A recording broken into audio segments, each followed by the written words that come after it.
It's alright. Hooked on a feeling. I'm high on believing that you're in love with me. Okay, no one needs to see the rest of that. Hey, I should have made that call. I was going to make that call, but he just had to be a jackass. Okay, hello everybody. I am the Spirit Man, the embracer of human good, and analyst of fiction. And with me, of course, is the Bizarre Critic once again. And today, on the day that we're recording this, we're finally going to finish Phase 2 of the Marvel Cinematic Universe for our Marvel-Thon vlogs, as well as start Phase 3 with Ant-Man. Yeah.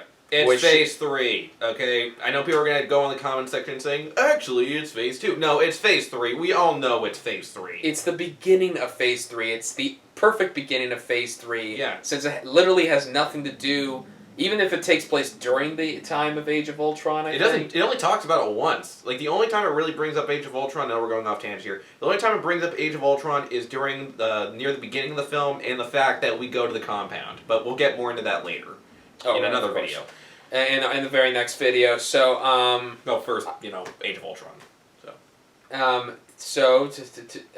One of the penultimate last film of Phase 2 is none other than James Gunn's beloved classic, Guardians of the Galaxy. And James Gunn already had done plenty of director work before this. He did, I think, at least a few or several films before this, like with Super...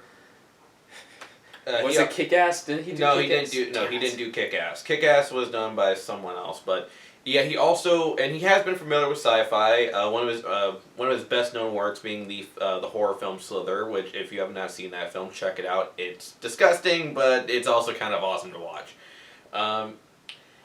This film was a challenge because, like, they were already having a challenge with the characters like Iron Man, Thor, because not many people are familiar with those characters, but you'll still hear people, like, mention them. But, like, the Guardians of the Galaxy, this was even tougher because this is a team of people who, honestly, even some comic book fans didn't know who they were for a while. It wasn't until, like, the Guardians, until the second run of Guardians, because, long story short, there are actually, like, two versions of the Guardians. One from the future, which is the original Guardians, and then one from the modern time, which was the second version of the team. And the original Guardians of the Galaxy in the comics were not these characters at all. They were completely different. In fact, even though Peter Quill and some other characters had debuted decades before, they had nothing to do with the Guardians of the Galaxy at the time. Yeah. They were totally their own characters with their own unique backstories and stuff, which of course have little to anything to do with the MCU's version. But we'll get more into details later. Yeah, like some of these characters, like even some of the characters in this movie, do have gone through some major changes, particularly Drax. This is more. It's a much more an inspired adaptation of the 2008 team, the run of Guardians of the Galaxy that began in 2008, right? Which had Star-Lord, Drax, and so forth. Kind of. It does. Did it have Gamora? Gamora was on the team, but there were other characters too. Like there was also like Starbrand, Mantis, Cosmo, and Cosmo does make an appearance, and we do see Mantis later on. But yeah, there were several other characters on the group that that are not in this movie. Some were planned to be brought in, like Mantis was planned to be brought in, and same thing was actually Nova, but we'll get into Nova later. Oh, really? Him? Yeah, Nova was originally planned. Jackass Latino kid. Not frickin' Sam, Richard Rider. Well, that's who I'm thinking of because I fucking watched Ultimate Spider-Man and he was a fun character, but he's also a big jackass. Big fucking pendejo. Well, believe it or not, he's not much of an asshole in the books, but yeah, he's very different. Go figure there. So I'll say flat out I love this film, and I'll explain more why I love it. But it's been a while since I've watched this and the other movies we're going to be reviewing or doing vlogs for today's, and this was the one I had most trouble remembering, ironically enough, compared to the sequel, which I still feel is the superior one. I mean, I was surprised how much better, how much more I loved this one when I rewatched it. But I think it'd be better if BC here if Bizarro Critic does the plot run through for us and other things, and I'll interject when I have to, and put my own input at the end of the plot's synopsis and so forth. So take it away. Let's get this thing started. Okay. So the film begins with a little bit of tragedy. Peter Quill's mother is dying, and he's just trying to listen to his to his tape. Like, I'm already feeling really emotional about this scene. Where Peter is he's just listening to his his Sony brand, which is so funny. It's Sony brand, but knowing what's been going on lately between the two companies, but he's listening to his frickin' tape, and his grandfather is trying to get him to pay attention and stuff. Because obviously he doesn't want to acknowledge this. No one really wants to face this issue. Because the grandfather was already fucked over by Glee on Fox for having only one appearance. Oh yeah, he's in that show. He was Quinn Fabre's father in literally one episode. He was I'm sorry to interrupt. Sorry to bring this in. I'm just saying he's a great actor. I haven't seen him in much else yet, but that one episode of Glee where he was the father, he was the overbearing. He appeared to be kind. He usually was kind, but he was an overbearing father in the end who kicked out his daughter despite her begging him, and he was all emotional himself at first. He did a great job, and then later on they said he apparently was a scumbag having a sexual affair with someone, and they had a divorce and stuff, but they literally did nothing else with him, with that character, which I felt was a damn shame. And I thought I read somewhere that was literally inspired by some Sandra Bullock scandal at the time.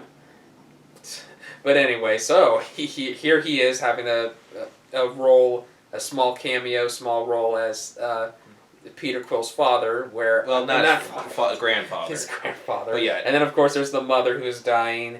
But don't worry, I will go with Michael Bay and be Merlin's champion in The Last Night. What? I didn't. That was her. She's Vivian. She's Vivian in Transformers: The Last Night. God, whatever. I'm just gonna be very clear here. If he does a retrospective on those films, I'm not joining that one. Fuck those movies. I will show up for the '80s film, but not that. No, I'll show up for the '80s film. At this moment, I will make sure he joins me for Transformers in the future if we do that. I'll do the '80s film and Bumblebee. That is it. I'll stop him from killing himself before those vlogs are finished. No, you're gonna have to stop me from killing you, man. I ain't going down. Oh man, but okay, whatever. Back So to the Peter's plot. mother, so whatever. Peter's mom, she's unfortunately dying, and she talks about Peter's father, about he was a man of the stars and stuff, and sure he was. Well, he was, and calls it, and I think she even calls him an angel, which not exactly what he was, but whatever. But yeah, then she just asks for Peter to hold her hand, and Peter, and I know some people would probably give him flack for this, but to be fair, this is a tough situation for a kid. They don't want to face this. They don't want to deal with this type of shit. Yep. How would you face? It's really hard to face that problem. You don't know what you would do.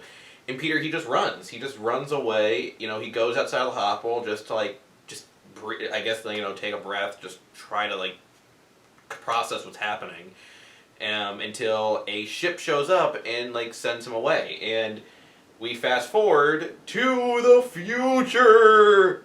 In space!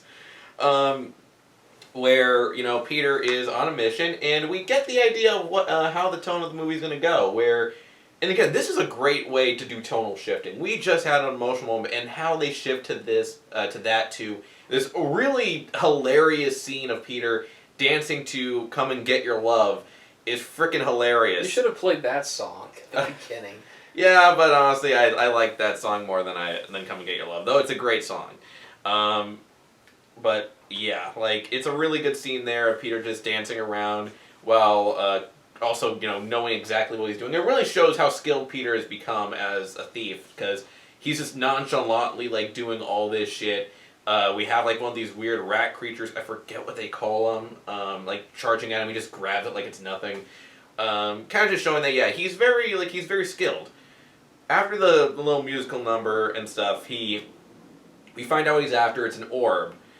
And he's about to get it until he is met up by the Kree. Well, the Kree and also the, crap, why am I forgetting these guys' names? They actually were named. I think they were Sakaran? Whatever. I believe they were Sakaran. Sounds about right. But I could be wrong. But yeah, they're like soldiers who are working for Ronan, who was at this point working for Thanos. And we get the big moment where Peter is like, they're like, "Who are you?" And he's like, "Star-Lord." And he's like, "Who?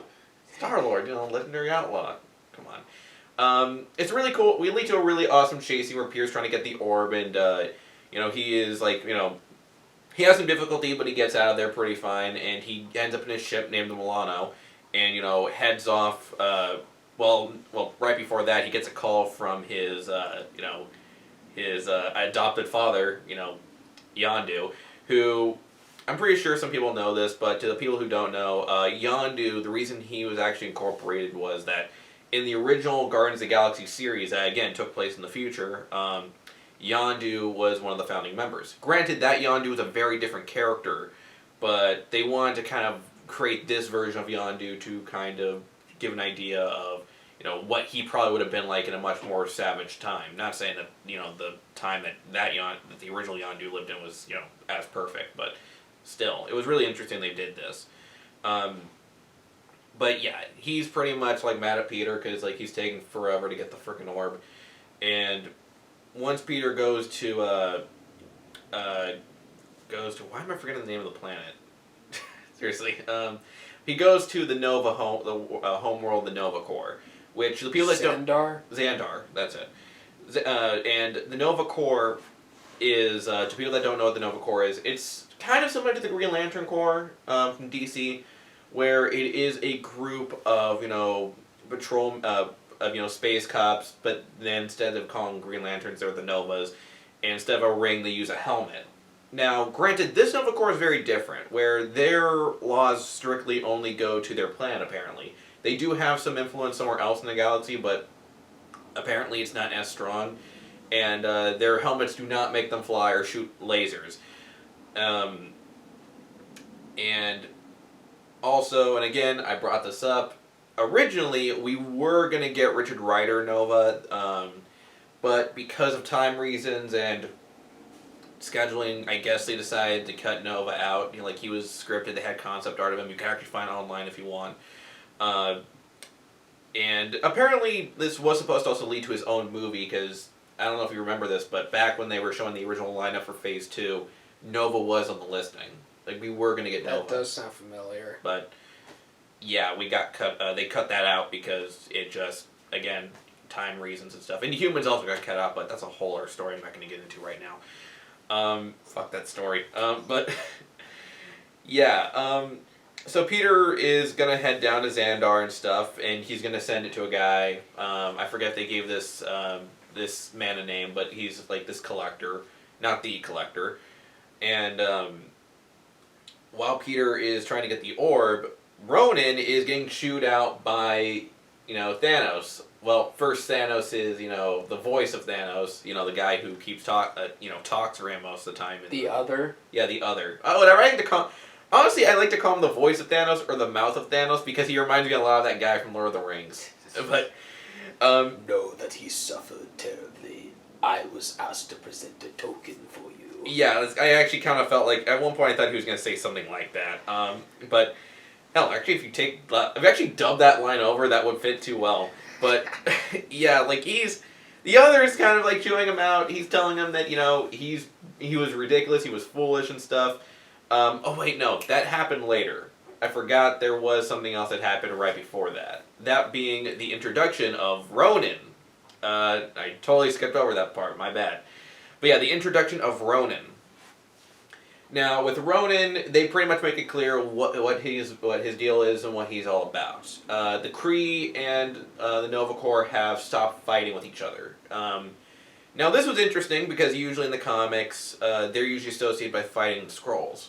And I was kind of wondering if the Skrulls are ever going to be featured in the MCU. Luckily, it looks like they are with Captain Marvel. By the time that we're recording this, Captain Marvel has not come out yet. So they probably have found a proper explanation of why the Skrulls and the Kree just stopped fighting, or why we just focused on the Kree and the Nova Corps fighting. But yeah, Ronan is pissed off because apparently he does not approve of the truth. He believes that, this is not something that they should be doing. The Kree should not just be, you know, letting this go, especially since he vowed to kill the Novas because of the death of his father and, you know, his father before him. He smashes a Nova Corps guy's head in, and, you know, when he hears that, oh, we didn't get the orb, okay, Gamora, you're gonna go get it. Also Nebula volunteers, but, you know, Gamora says she'll go get it. And, you know, they go down, she goes down there as well to Xandar, and, you know, try to get things. Peter's also kind of going through some shit right now because there's a bounty on his head because of Yondu. Because, again, Yondu's really pissed. And the two people have chosen to claim the bounty is Rocket and Groot. And while Rocket's, like, looking around, we do get stuff of Rocket critiquing, like, the people of the planet and stuff. Because, you know, he doesn't really give a shit or even know what the people are like there. He also makes fun of Stan Lee because he's hitting on a girl, because, you know, Stan's the man. And, you know, when they see Peter and stuff, they start getting ready to, you know, hunt him down, because, like, the amount of cash that they're being promised is like, holy shit, let's get it. When Peter goes to try to give away the orb, the guy he was meant to give it to just denies it once he mentions that he's dealing with, you know, Ronan's men. Because of this, you know, the guy just says, no, get out, just get the fuck out of my business, I don't want you in here. And, you know, Peter's, like, kicked out, and he has no idea what to do with the damn thing. Until Gamora shows up, and she kind of, like, tries to flirt with him a bit, so, you know, get him off guard, so she can, like, you know, knock him down. And, you know, they have this awesome fight, but then Rocket and Groot show up, and they're trying to, like, you know, because they're also trying to get Quill, while Quill's also trying to keep hold of the orb. And it leads to a really awesome fight. We show how skilled Gamora is. We see how skilled Rocket is with a blaster. We kind of see a little bit of Groot's power set of, like, what exactly he can do and what the extent he can do. Like, you know, regeneration and stuff. And before the fight can get any crazier, the Nova Corps show up and arrest them. And, you know, we get the lineup that we all remember from the frickin' trailer. Where literally... which lied to us because the trailer told us that they were already the Guardians of the Galaxy by that point. Yeah, that was a little bit of, like, you know, false advertising. They're not the Guardians yet. You don't know how the machine works. Get it? Yeah, Yep. and they get lined up by Wreck-It Ralph, who's reading their John C. profiles. Reilly, yeah. Yeah. And somehow, isn't Drax in the lineup too, or is that... Yeah, Drax is in the lineup, but he's not in the movie lineup. He is in the trailer. But yeah, so they do the lineup and stuff, and, you know, we talk about every single last one of them. And they even, like, and this is actually really cool because, like, they kind of tell you certain things without actually having to say it straight up. Like, for example, if you look at the lineup, they'll go through, they'll explain, like, each character's biology and what they have on them, and, you know, a little bit of their culture. With Peter, they actually bring up, because some people have been wondering, you know, how come Peter can understand all their languages? You know, every species has a different language. How come Peter can understand every single last one of them? He doesn't come off as a guy who would, like, try to learn every single language. And we find out it's because Peter actually has a chip in his neck that actually translates everything that he hears. So, and I guess, like, when he talks, he's able to they can actually understand him. So that's kind of cool that they have an explanation without having to, you know, just straight up explain it to everybody. And with Gamora, and this is interesting because now knowing what happened in Infinity War, Gamora is revealed to be the last of her kind. Like, she is the last of her kind, and knowing how Infinity War went down, yeah, it looks like that theory that... I don't remember that. It's in the... Well, like, they don't say it in the... That's really confusing in regards to Infinity War, but... Well, like, they say in... Well, we'll get more into Infinity War later on at some point. That fucking movie. Again... So, and then they're in prison. Yeah, they're in prison. They're going to... Yeah, and while they're in prison, you know, Peter is almost... You know, is kind of harassed by Nolan North, the alien, who, fun fact, was actually going to play another Marvel character, Wonder Man, but I'll get into that when we get to Guardians, too. And, yeah, Rocket just beats... Like, you know, Rocket and Groot just knock him down, make it very clear that, you know, yeah, this here, that's ours, okay? You know, you to get him, you go through us, or better yet, we'll go through you, which is a really awesome moment. And while it's going on, we see like Gamora. She's getting some shit because again, she's the daughter of Thanos. Like that's all they see her as.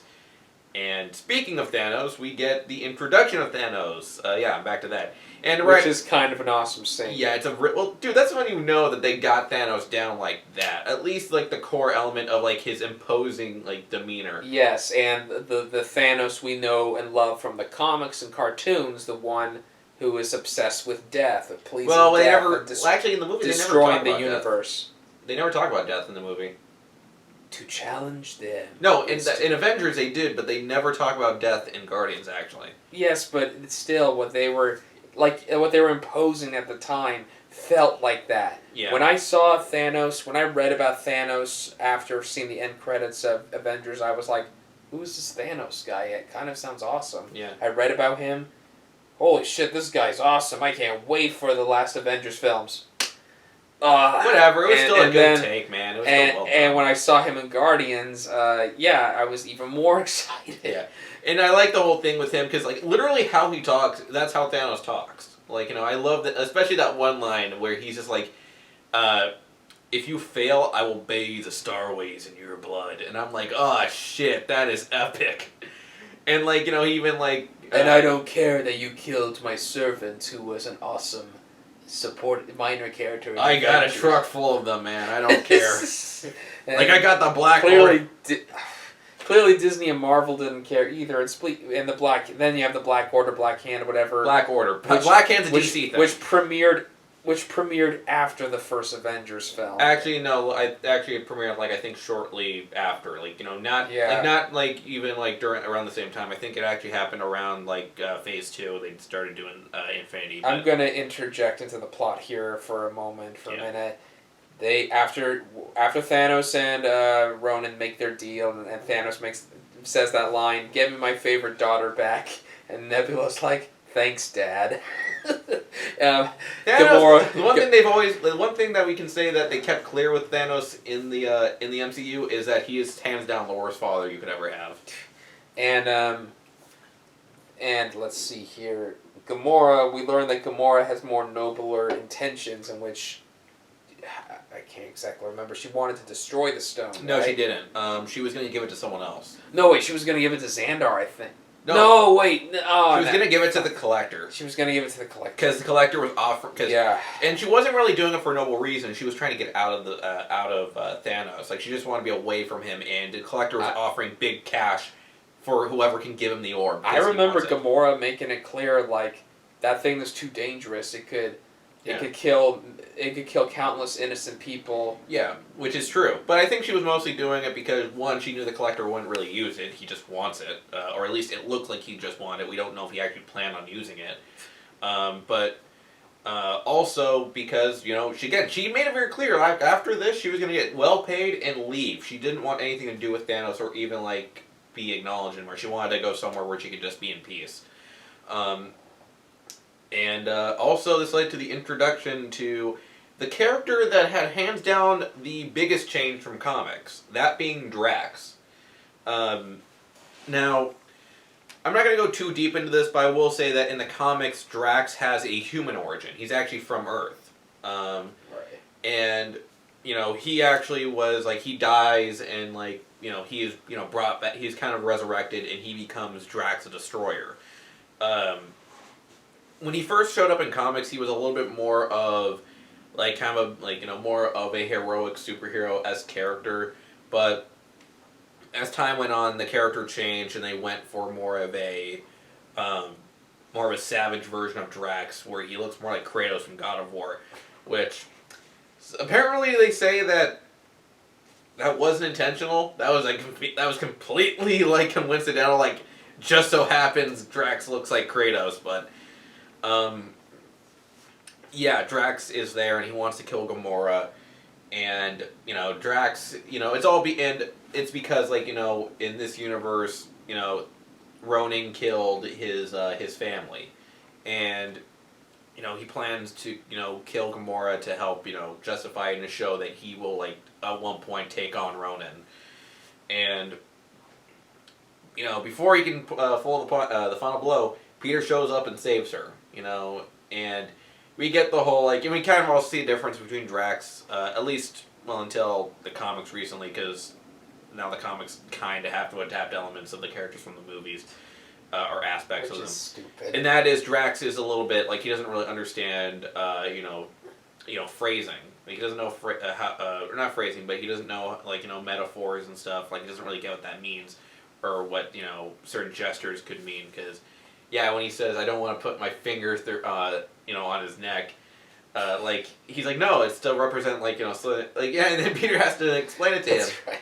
Yeah, he doesn't really get what that is, and when you call him in basic insults, he'll think that you're mean, that you really do think that that's what you mean. It's really insane. It's hilarious, but at the same time, it is very different from the comic version of Drax. Yeah, Drax was, to my surprise, he still had that sense of humor, this really cynical sense of humor. He was being funny without realizing he was being funny, Yeah. And that, even as much as I love the sequel, that technically got worse in the sequel. It got a little bit more, he was made off more for comedy in the sequel. Yeah, for fucking comic relief, but for the most part in this movie, yeah, you could really feel for him that he felt consumed by revenge, and Yeah, and he should play Rage of Sparta in the background for Drax. Kratos, Yeah. Demos. I'm pretty sure if we go online, we'll find that. That'd be awesome. That'd be fucking awesome. If I find it, I'll link it. So next up is they finally break out of prison. Which leads to also we forget. It does lead to the weird.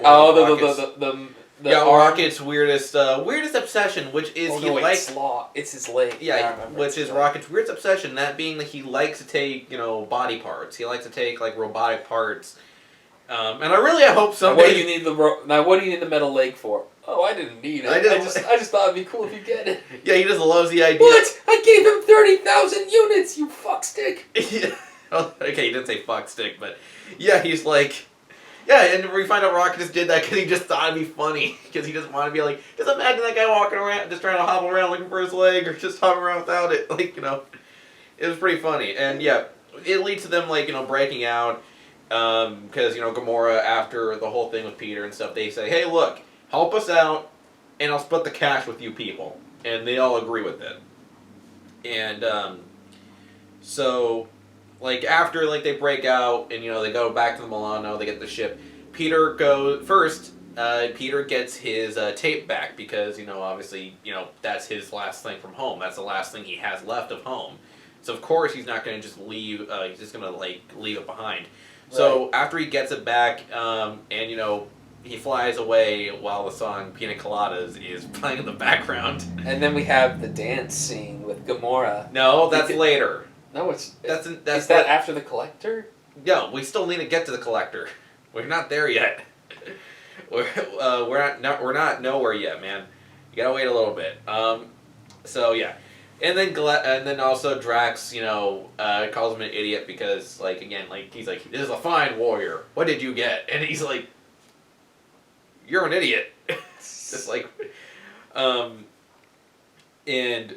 After they leave, we find out that Ronan and Nebula are there as well, and pretty much they just kill everybody, or cleanse it, as as Ronan described it, and they head off to Nowhere, which in the comics Nowhere is the home base of the Guardians, at least original home base of the Guardians, and is the head of a dead Celestial. And fun fact, actually, during the time of this recording, they've actually explained. Where they've actually kind of gone deeper into the history of Nowhere and how Nowhere became the thing it is, why it's no longer how the Celestial that Nowhere became died. That being related to Venom. I'm not kidding. Venom is linked to it. Weird. I'll get into that another time, but we need to keep going because we don't have a lot of time. Yeah. So whatever, we'll go to it. So they go Nowhere. They have the whole dance sequence and stuff.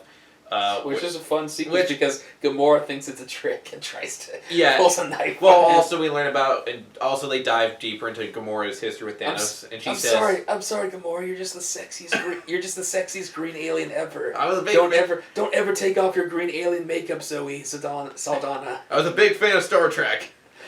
I always wanted to be Captain Kirk, but No, it's but yeah, it's a sweet moment actually because Gamora opens up and actually says, "Yeah, Thanos is not my father. He took my family away from me. He killed my parents in front of me. Yeah, well, actually, that's a lie. That's not entirely true.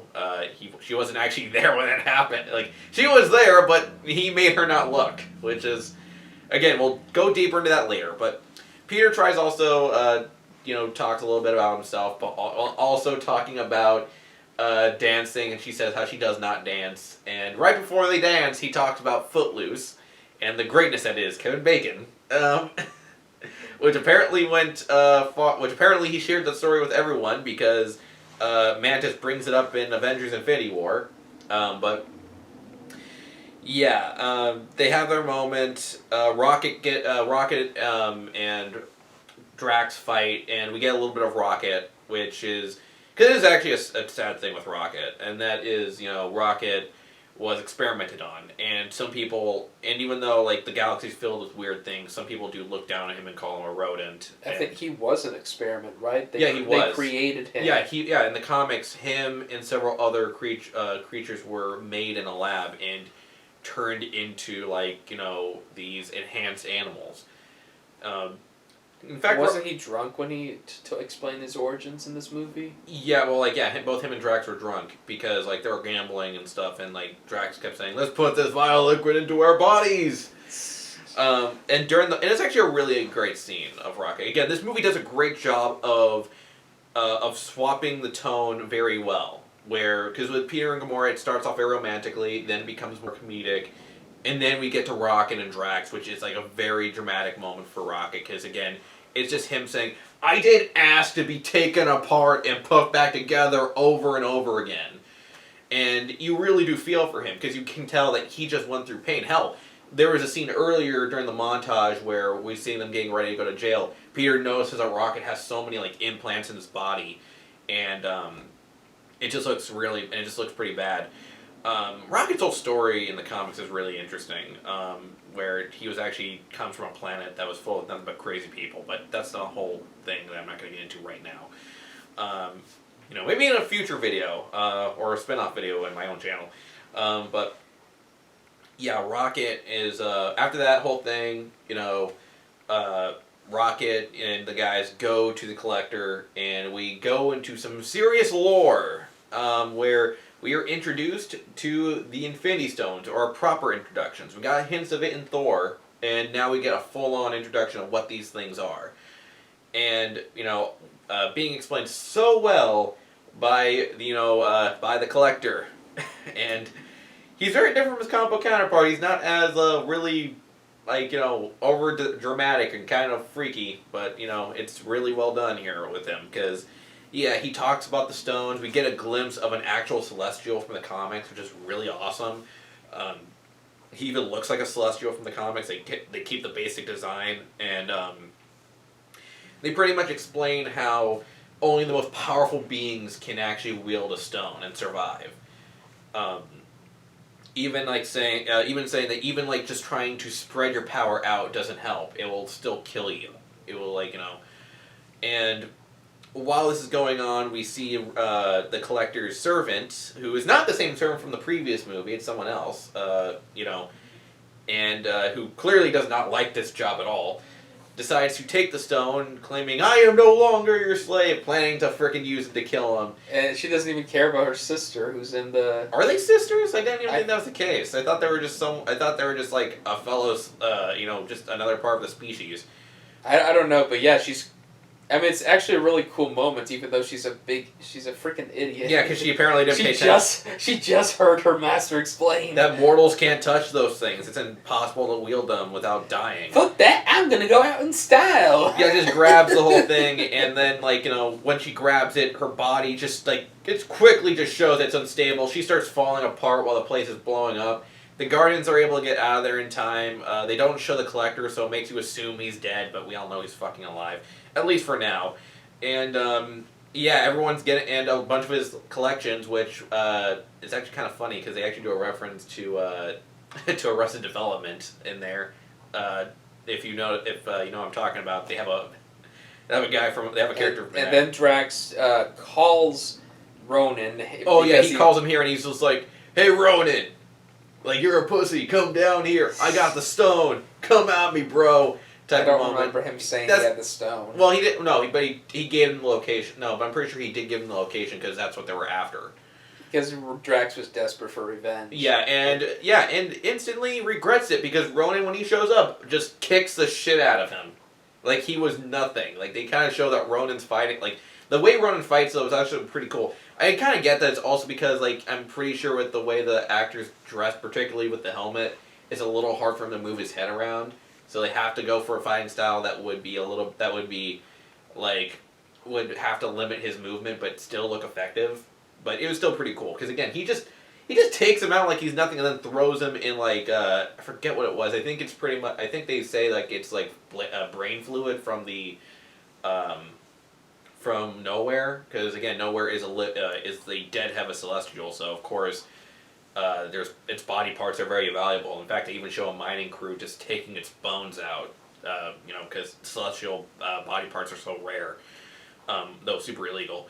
And we also get this moment where like they hijack one of the some of these mining equipments, particularly like these ships, which even though they don't have firepower, they are great when it comes to protecting them because like they're built to withstand a lot of damage. So they just are crashing crashing the ships, and at first it looks like it's going pretty well until Nebula blasts Gamora, and Gamora is like just in space, and we find out that Gamora, because of the enhancement that she went through, because because they do establish that not just Nebula but Gamora herself are also enhanced to be stronger. Her enhancements are keeping her alive, but only for a little bit. So Quill goes out to save her. He takes off his helmet because Peter has I know we didn't talk about this earlier, but Peter has a helmet that he used to scan the place, but also breathe in space, and also to appear as a Star-Lord. Yeah, which is that's actually another thing. That's also I assume he wears them more in the comics. He does, but it does look pretty different. It doesn't have his hair exposed. He has a helmet, and they were originally going to have the more that helmet look in the movie, but they cut it out for reasons. Okay, I'm going to take over from here because we are running out of time. Yeah. We're like I don't think we're past the halfway point, but okay. So Quill saves Gamora, and he gets saved by Yondu, and Yondu, bitch slaps him. He yells at him like, "They want to eat you! You stole my money when I took you. These boys wanted to eat you. He's a Terran. You took me from my home, my family. You don't care about Terra. You don't give a damn about Terra." And Gamora begs him, says, "Look, Ronan has the Infinity Stone, the Power Stone. He's going to destroy Xandar, and billions of people will die. We got to get it back. Alright, I'll make a deal with you. Why are you making him sound like Marlon Brando? You sip Xandar, but then you're gonna give me the Infinity Stone." I should be using a southern accent, but anyway. They wanted to eat you. I never tasted no Terran before. Ultimately, the Guardians get back together. Drax is very regretful. Oh, yeah. Drax is very regretful for the shit he did. And Rocky kind of gives him that pretty much straight up says, "Look, everyone has dead people, okay? Get over it. We want to deal, And he's not pretty much saying, get over your revenge. Just like, dude, just don't let it, fuck you up and fuck up our shit. Mm-hmm. And then they're all together, and they plan out, and... but also they team up with the Nova Corps, too. Because I think they contact them, and so the Nova Corps, the Ravagers, and them are all teamed up and stuff.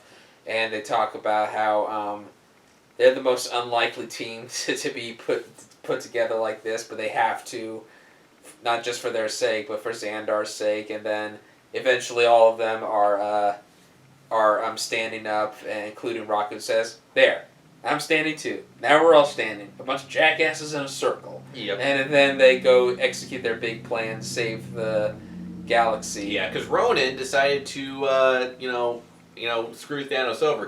Which is an awesome scene. Because the job was simple. Thanos, he gives Thanos... "Master, you cannot. Thanos is the most powerful being in the universe. Not anymore, bitch." Yeah. I'm gonna put it in my staff. Oh, my hammer or gavel. And Ronan has this awesome moment of, I'm gonna burn Xandar, crumble it up piece by piece, and then Thanos, I'm coming after you. And Thanos gives that look of, bitch, please. No, he's like, bring it on. Yeah. That's how I see it. Yeah. And then, Nebula easily agrees that if you kill Thanos, I'll help you destroy 1,000 planets. And the Guardians have their big plan going on. Let's see here. What else? We barely talked about Groot. About adult Groot. Groot is... Adult Groot. Yeah, adult Groot, who's played by, the Iron Giant. Yeah, the Iron Giant. I am Groot. Yeah, Vin I Diesel. am Groot. I heard you the first 81 times. I am Groot. Yeah, Groot, it's simple to say with Groot, he is very, he's just a very simple character. He's not really, he is, he's just Rocket's friend. He's more of the sensible guy in the group. And, yeah, he just, he doesn't, and he means well. He's just a big guy who, who's Rocket's best friend, and he tries to help, and tries to guide Rocket to doing the right thing. Cause he's the one who convinces Rocket to go help them. Because, at first Rocket's like, just let's go. And then Groot's like, I am Groot. And he's like, what do you mean you're gonna go back? We should go back and help them. I am Groot. I know they're the only true friends we have. But yeah, the chemistry of these guys, these outlaws and so forth, it's is so just really, simple. It's just very likable. It's very relatable and stuff. And so now we're in the climax, and eventually the Guardians get aboard the ship. And Groot shows off a really cool move where he can make lights. And Drax has this really touching but also hilarious moment where he's like, I am glad to have friends. This silly man is my friend. This walking tree is my friend. And this green whore is my friend. Shut up! Let's just keep going! Yeah. And then Nebula shows up like, I will destroy you all. Nobody talks to my friends like that. Yeah, and then also we have, and I know this character has a name, but I honestly can't remember it because he just, I know he's a character from the comics. I know he's, I think in the comics he is actually a fellow child of Thanos. But I really do not remember much of him at all, and I just can't remember his name. I know that the actor has done a lot. In fact, he's in fact in 2 DC movies right now. First as the Fisher King, and also as the Withered Shazam, but whatever, that's not something we're going to talk about now. We'll talk about that when we talk about Shazam. Eventually the Guardians face off against Ronan himself, but are easily overpowered, and the whole ship crashes down. And Groot sacrifices himself. Groot sacrifices himself to save everyone, encasing them all in the tree dome, saying, "We are Groot." Yeah, and again, the emotional is, it's really emotional, and again, and because it is Vin Diesel, I'm getting flashbacks to Iron Giant. I'm half expecting him to say... Superman. Yeah, I was like, wait... In this case, Iron Man. Yeah. Fuck Tony Stark. And then Ronan comes out when the big motherfucking ship crashes. And he gives him the name. He's also the one that gives him all these people are gathered around, and Ronan's like, "Behold, you're guardians of the galaxy. Rejoice, Xandar, for I am about to kill you." Oh, child. It's gonna get bright. Originally, this was gonna be a dance-off. Oh, yeah. For real. A dance-off for the galaxy, you and me, right now. And Ronan's actor's like, it's on. Yeah. I was like, oh, God, it was awesome. And, again, that's how you know in this movie, we don't talk about the behind the scenes too much when it comes to, how they all got along. They clearly love doing this movie. And, and then after Peter does his little dance with Ooh Child, which I know well from Bridge to Terabithia, I heard it over and over again. That was played in Bridge to Terabithia? Yeah, they sang it in the music class. They sung a bunch of classic songs. I barely remember that movie, to be honest. Oh, fuck you. I don't care what people say. That movie is awesome. The book I hear is better, but that's because I think it's not. The movie's kind of weird. The book's kind of weird, especially since it takes place in the South with the southern slang, the southern talk. Yeah, I don't know. I hear the book's better. So yeah, Ronan's like, what are you doing? Yeah. Nothing. I'm just distracting you, dumbass. Yeah, and then Rocket blasts the thing. Peter grabs a stone, and we get this epic moment of everyone Peter's he's he's holding it together somehow, and Peter's hallucinating. He's seeing his mother. Take my hand. Yeah, and Gamora grabs Peter and stuff, Drax and Rocket and Groot start. Well, not Groot. Though I think he's holding the stick that has Groot in it, though. I think he's holding the stick. And they're all holding it together. And I think Ronan says something along. Oh yeah, he says like, "Oh, no, I remember." How are you doing this? I know. I remember what he says. He says, "You're mortal. How?" And like he's like just as you said, bitch. We're the Guardians of the Galaxy. And like Ronan tries to charge them, and they just blast them, and I'm like, yeah, it's a kick-ass. Fuck moment. yeah. Yeah. Oh yeah. Guardians of the Galaxy. Fuck yeah. Yeah, and they just put and they put the stone back into the orb, and they have this whole thing of just like that was epic, and Rocket still has an emotional moment because Groot's dead, like his friend's dead, or at least he believes he's dead. And then they give the stone to the Nova Corps and Xandar. Well, no, first first Yondu, who by the way, we forgot to mention Yondu's badass moment of how he uses his arrow, because he just Yondu just used this freaking arrow just to take them out, just take out like multiple like soldiers at once, and he demands Peter gives him the orb, and they're trying to warn him, and he's like, "I'm not as pretty as an angel, I ain't one," and I'm like, "Damn, that's awesome." And he just ends up. He ends up giving him the orb. Not really. The orb has a plushie in it or something. Yeah, no, it's a troll doll. A troll doll, and Yondu just laughs like he just doesn't care. Because he's just amazed that they make it very clear because they establish that Yondu is very soft on Quill, and everyone's like, you're true soft on that boy, and he's like, everyone, and it makes it very clear, and even Quill says he was like the only family I really had, and then Gamora's like, well, you have us now, and I'm like, oh, that's really nice. And then we see the Guardians, and they're kind of wearing the more traditional blue outfits they wore in the comics, and they get, pardoned for all their past crimes, they're now deemed as heroes. And also, Peter gets an idea of, who his father is, because they bring up that, it was really odd that he was able to hold the stone if he was just mortal, and they say that, your father was something very different, something that, we haven't seen before.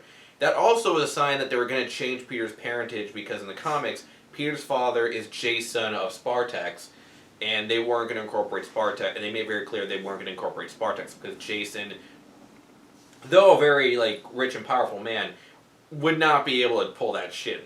He's pretty much, they're almost like humans, except maybe slightly more durable. So they made it very clear that his father was going to be something new and amazing. Then after that, Peter and the gang start, running off, and one thing we actually completely ignored, and that is the gift his mother gave him in the beginning of the film. In the beginning of the film, Peter's mom gave him a gift, and he never opened it, he never opened it at all. And then he finally opens the gift after, after years of just leaving it there unwrapped, or not unwrapped, but just wrapped up. He opens it. It turns out it's an awesome Mix Volume 2, while his mother's calling him his little Star-Lord, which is really nice. And actually kind of a little interesting that's where it came from, because in the comic Star-Lord actually does mean something. And as I was trying to say, Xandar now has the Power Stone, where I'm sure Xandar will be safe forever. Yeah. Will always be there. Yeah. And nothing bad will ever happen. Off screen. Off screen. Yeah. That was brilliant. That's the only thing that really bugged me about and that. Drax says, Thanos is the one I really need to kill. Yeah. My revenge won't be complete unless I kill him. Yeah, because he says that. Yeah, because I don't even think they said this. I think it's just something he believes that Ronan was Ronan killed because he wanted to help Thanos. He was just a pawn. Thanos is the one I really need to kill. Yeah. It's kind of thrown in there, but in a good way. And it's also very now true they're the Drax official had Guardians of the Galaxy, and they go off to save the universe however they want, or at least have a party or something. Well, first they listen to some. They listen to "Ain't No Mountain High Enough," which is apparently not in Volume 2 of Awesome Mix. And the movie ends, but is there only one post-credit scene, or is there two? There's a few. The first being, and most of the post-credit scenes are pretty much very simple. There's obviously the scene where it's revealed that yes, Groot does become, he's coming back as baby Groot, dancing around. The Jackson 5. Yeah. Yep. And then what's next? Yeah. Well, also we have the Collector, which is revealed to be alive. Yes, And and also guess who's there? Howard the Duck and Cosmo. When I saw this in theaters, I literally heard this guy behind me and looked at him. This is what he was doing. He was going, no, no, no, Duck no. tits. They, Woo. shut up. They're not gonna bring Howard the Duck back. They're not gonna bring back. Howard the Duck is not a okay. To be He very was a clear, Marvel character. To be very clear, Howard the Duck is not a bad character. He was a really nice character, but his first movie sucked. That's what the legends say. Anyway, what is that? All the post-credit scene? No, no, I think there was another. Which was? I can't like. What was it? That's the one thing I can't remember. Like when it You're comes the fucking expert on this. in this case, like when it comes to post-credit scene on this one, I actually don't remember this as much. But yeah, I do remember that. Yes, we do in fact. Even though the Collector doesn't have the Power Stone now, he still has the Ether, which has the Reality Stone. Uh-huh. Yeah, and which is pretty cool and stuff. And yeah, like this film is pretty good, and I really enjoy this. It's a nice, fun cosmic adventure. And that's Guardians of the Galaxy. Yeah. So here are our final thoughts. I was actually kind of going into that. I forgot we were supposed to do that part. Man, but yeah, point is, I really love the film. I think it's tons of fun. Like, though they do change up characters a little bit, it still feels like a Guardian story while having its own little thing in there. James Gunn clearly enjoyed himself, including the rest of the cast.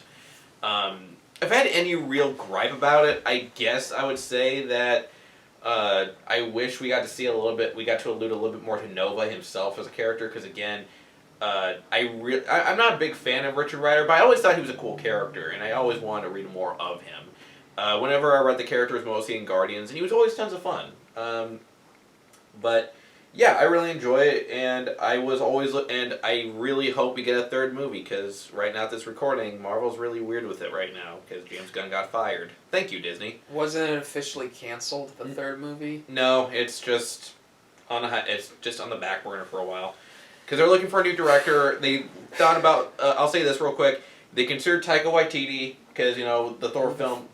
Oh, him. Because he did, which would fit, because he had a similar, because he did do a similar type of story with Thor Ragnarok, which we'll get into Thor Ragnarok later. But yeah, on a whole, I do love this film, and I just, and seriously, if you have not watched this, go watch it.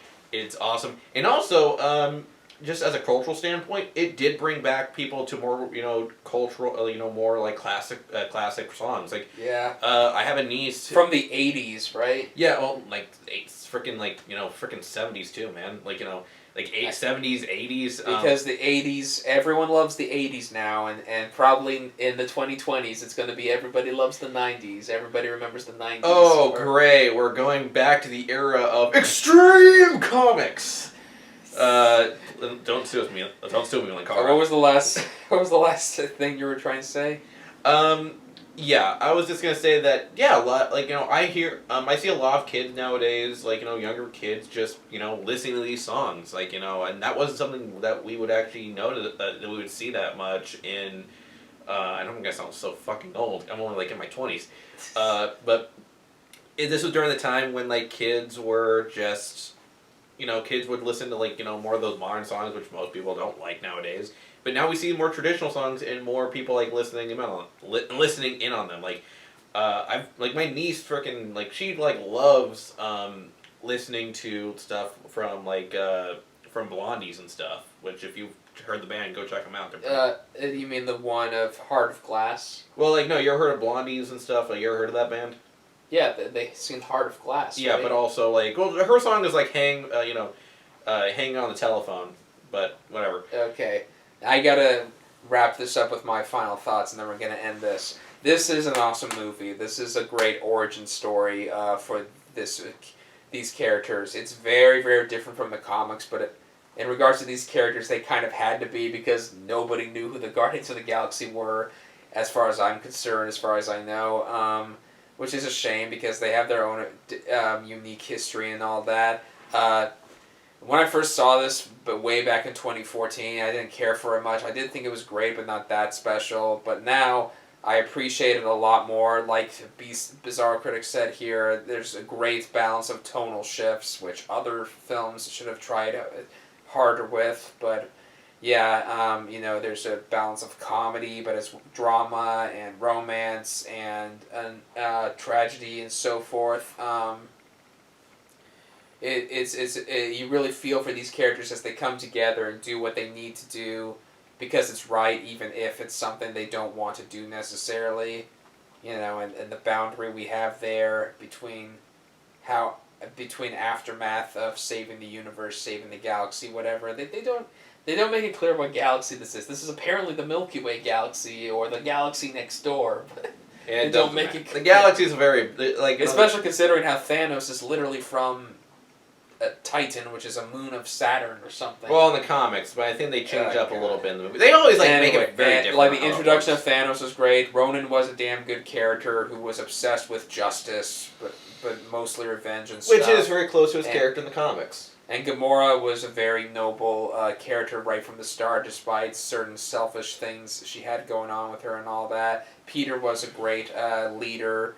Natural leader sort of character and all that, and it makes you really excited for what's to come in the future, especially with the sequel, which I love so much. And that's Guardians of the Galaxy. So yeah, thank you so much for spending this almost an hour with us, and we're gonna prepare our Age of Ultron video, which got no strings to hold me down. That's gonna be loads of fun for me, especially. Yeah. Thank you so much for joining us, and we'll be finishing off the week, the next couple days with Age of Ultron and Ant-Man, and we'll see you in those videos. See you tomorrow, I guess. I don't know if I made this clear when we started this, but we're going to end the Marvel-Thon, at least the first one, with Avengers Endgame, and we'll start another one with Spider-Man Far From Home. Yeah, technically, we're in Phase 1. We're in Phase 1 ourselves for these fucking Marvel-Thon collections. Alright, so that's Guardians of the Galaxy. Thanks so much for spending time with us, and we'll be having loads of fun with fucking Age of Ultron. Yeah, tomorrow. this will be a debatable one. We're going to be debating the fuck out of this one. See you tomorrow. Goodbye. Ah!